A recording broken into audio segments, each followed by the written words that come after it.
Today, we're talking about our production hot cutter.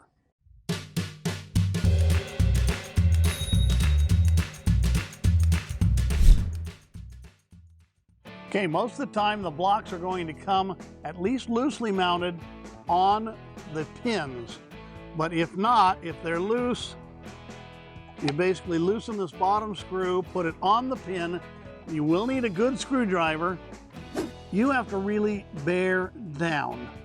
This is not just tightened to where it feels okay, it's tightened to where it's really biting into that electrical connector. Okay, so once you have the bottom screws tightened, you're ready to go with the top screws.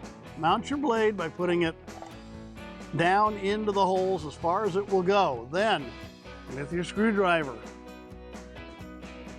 tighten it up. And again, you need to be really, really, really tight. Okay, once you have it appropriately plugged in, flip on the switch. You'll know it's on. It does glow red when it's happening.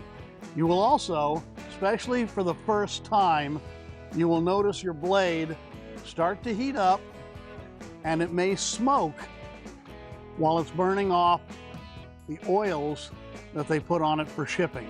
You'll see it getting unbelievably hot in the middle of the blade, and this does go up to about 1200 degrees Fahrenheit. Do not use this around children and be very careful yourself. Okay guys, there's an introduction to our production junior hot cutter. Thank you for watching. Thank you for being a customer. And as always, thank you for allowing us to be part of your special projects.